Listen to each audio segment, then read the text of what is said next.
জয় শ্রীকৃষ্ণ।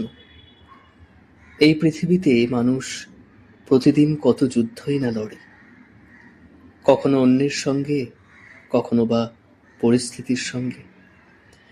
কিন্তু শ্রীকৃষ্ণ বলেন, সবচেয়ে বড় যুদ্ধ বাইরের নয়, ভেতরের।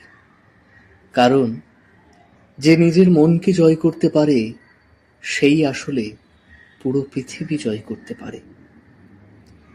আজ শ্রীকৃষ্ণের কথামৃতে আমরা শুনব তিনটি অমোঘ সত্য কথা। মন জয়ের কথা, কামনা ত্যাগের কথা, আর ফল নয়, কর্মকেই ধর্ম মানার কথা। শ্রীকৃষ্ণ বলেন, মন জয় করতে পারলেই পৃথিবী জয়। মন, এই ছোট্ট শব্দটাই মানুষের সবচেয়ে বড় বন্ধু, আবার সবচেয়ে বড় শত্রুও কিন্তু বটে। এই মনই আমাদের স্বপ্ন দেখায়, এই মনই আবার ভয় দেখায়।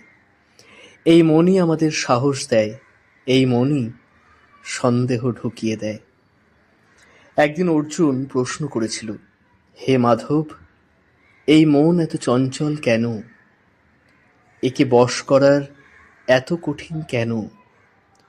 শ্রীকৃষ্ণ মৃদু হেসে বলেছিলেন, হ্যাঁ অর্জুন, মন বায়ুর মতো চঞ্চল, কিন্তু অনুশীলন আর বৈরাগ্যর মাধ্যমে একে জয় করা যায়। আজ আমাদের জীবনেও কি তাই নয়?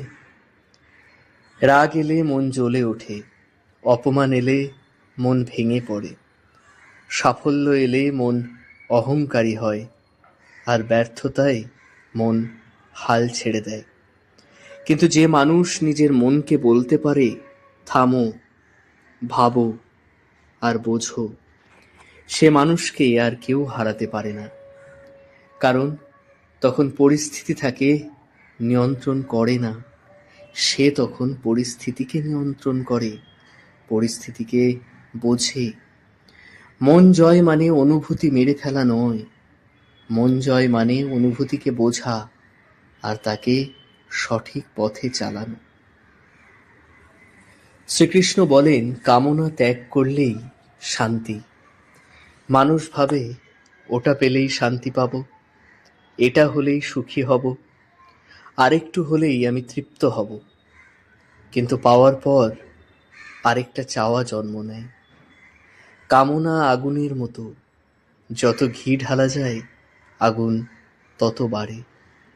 আজ যে চাওয়া ছোট, কাল সেই বিশাল হয়। আর এই চাওয়ার ভারেই মানুষের মন ক্লান্ত হয়ে পড়ে। শ্রীকৃষ্ণ কখনো বলেননি কাজ ছেড়ে দিতে, তিনি বলেছেন আসক্তি ছেড়ে দিতে। ফুল ধরো, তার সৌন্দর্য উপভোগ করো, কিন্তু মুঠো করে চেপে ধরো না, কারণ চেপে ধরলেই সে ঝরে যাবে। যেদিন মানুষ বুঝতে শেখে যে সব কিছু আমার হবে না, আর সব না পেলেও আমি শান্ত থাকতে পারি, সেদিন থেকেই শুরু হয় মুক্তি। কামনা ত্যাগ মানে স্বপ্ন ছাড়া নয়, কামনা ত্যাগ মানে স্বপ্ন যেন তোমাকে শাসন না করে, তুমি যেন স্বপ্নের মালিক হও, স্বপ্নের দাস তুমি যেন না হও। শ্রীকৃষ্ণের সবচেয়ে শক্তিশালী বাণীগুলির একটি হল, ফলের চিন্তা নয়, কর্মই ধর্ম।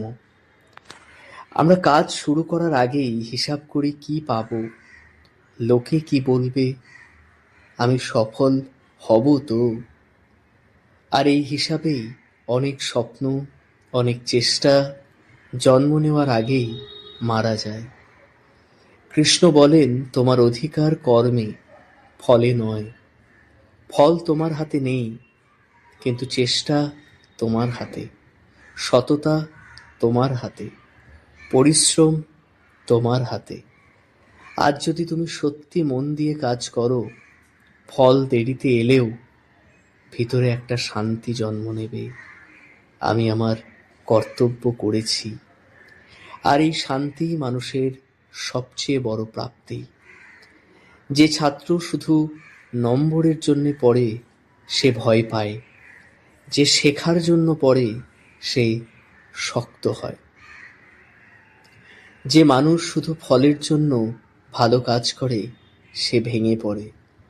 যে মানুষ কাজকে ধর্ম ভাবে সে কখনো হার মানে না, কারণ তার জয় ফলের ওপর নয়, তার জয় তার চেষ্টার ভেতরে।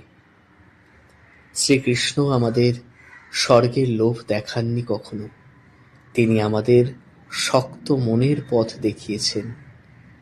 তিনি বলেছেন, মন জয় করো, কামনা হালকা করো, আর কর্মকে তোমার ধর্ম বানাও। তখন দেখবে পৃথিবী আগের মতোই আছে, কিন্তু তুমি আর আগের মতো নেই।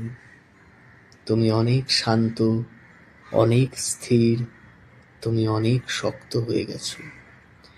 কারণ শ্রীকৃষ্ণ বলেন, যে নিজেকে জয় করেছে সেই সত্যিকারের বিজয়ী। জয় শ্রীকৃষ্ণ। হরে কৃষ্ণ।